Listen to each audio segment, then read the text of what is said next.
So today's topic is LC oscillations. So what are LC oscillations? What do we mean by LC oscillations? How will we solve questions regarding LC oscillation? So all this will cover in this lecture. Okay. So if you can see in this animation, you will find in LC oscillation we have one capacitor and one inductor. So how is the charge flowing, the current flowing? Let us discuss now. Suppose that we have a capacitor of capacitance C, and I suppose this capacitor with a battery of EMF E plus minus. So the capacitor will be charged, and suppose the capacitor is now charged. Now this is the positive plate, this is the negative plate, and the electric field will be there with the plates. And the charge on the capacitor will be Q will be equal to CV. So it will be C and suppose CE because potential difference applied was E. And suppose I write this charge to be Q naught. So the charge on capacitor is Q naught.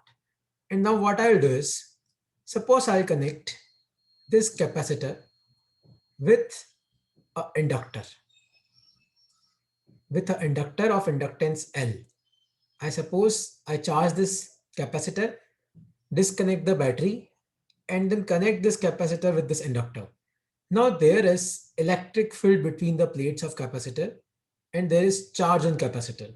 So at this moment of time, energy stored in capacitor is Q naught square by 2C, and energy stored in inductor is 0 because in inductor energy stored is half Li square, and there is no energy stored in the inductor, but there is energy in the capacitor and there is potential difference across the capacitor. Now slowly, since there is potential difference, so current will flow.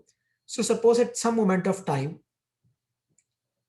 charge on capacitor is Q, and suppose there is electric field between the plates of capacitor, and suppose some charge has now started flowing and there is current in inductor. So inductance L, current in inductor. Now at this moment of time, energy stored in capacitor is Q square by 2C, and energy stored in inductor is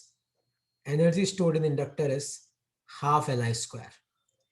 Now after a moment of time, what will happen is the full capacitor will get discharged. There will be no charge, and all the charge is now flowing in the form of current.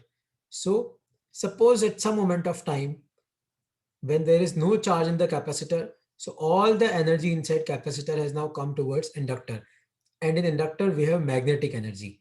So now at this moment of time, energy stored in capacitor is 0 and energy stored in inductor is half L I naught square. So if you'll see, the same process will repeat now. Now the inductor will get discharged and the capacitor will again get charged. But remember, the capacitor will get now charged in opposite direction. It means when the capacitor will get charged, so this plate will be negative and this plate will be positive. Please remember this thing. Now this oscillations are called as LC oscillation, where charge is oscillating in a capacitor, current is oscillating in inductor, electric energy is oscillating in capacitor, magnetic energy is oscillating in inductor. But in also LC oscillation, we have taken one assumption, and this assumption is that there is there is no energy loss. This is the assumption that I have taken to solve the equations of oscillation. But in reality, there will be energy loss. We'll discuss what kind of energy losses will be there, but there will be energy losses. So at all the moments of time, since there is no energy loss, so total energy will be constant. That is energy stored in capacitor plus energy stored in inductor will be a constant. And suppose at some moment of time, charge on capacitor is Q. So energy stored in capacitor will be Q square by 2C, and energy stored in inductor will be half Li square. And this basically is a constant. If you differentiate both the sides, then 1 upon 2z is a constant. Differentiation of q square will be 2q, and for charge it will be dq by dt. Plus half is constant, L is constant. Differentiation of I square will be 2i, and for I will be di by dt, and k is constant, so differentiation will be equal to 0. You can cut 2 and 2. You can cut 2 and 2. dq by dt is I. So our equation will be q by c I plus li di by dt. Now, if we'll take I common, I will go that side and putting the value of I to be dq by dt, our equation will be q by c plus L d square q by dt square will equal to 0.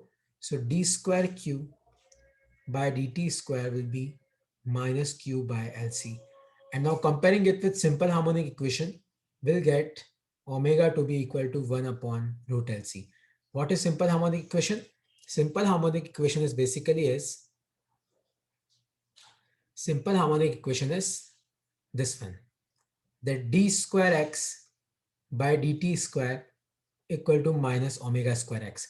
If we'll compare, on the place of x we'll put q, on the place of x we'll put q, minus is there, minus there, so omega square will be 1 by LC, and this is your oscillation frequency, LC oscillation frequency. Okay, so this is how the charge and current will oscillate. Now, what will be the solution to this equation? So d square q by dt square is basically minus q by LC. So for this, the solution will be q equal to q naught cos omega t, because at time equal to 0, the charge was maximum. So what will be the value of I? I will be dq by dt. So if we'll differentiate it, it will be the minus q naught omega sine omega t. And we already know that omega is basically 1 upon root LC. So these are the equations for LC oscillation. But remember, there are energy losses. Energy losses, first, in the form of heat. The reason is the inductor is made up of wire and there will be some resistance in the wire. So in the form of heat. Second, in the form of electromagnetic waves. In the form of electromagnetic waves. Since charge is oscillating means it is accelerating, and accelerating charges produces electromagnetic waves. C, in the form of flux leakage. Some flux will leak from the inductor in the form of flux leakage. So this is your LC oscillation. So assumption, energy losses, equation, and the meaning of LC oscillation. All this are covered in this slide. If you can see, now again coming to the main slide. So this is how LC oscillation takes place. So if you'll see, this is capacitor, this is inductor. So once capacitor is charged, then inductor is charged. Again capacitor is charged, then inductor is charged, but in opposite direction, if you'll see. Okay,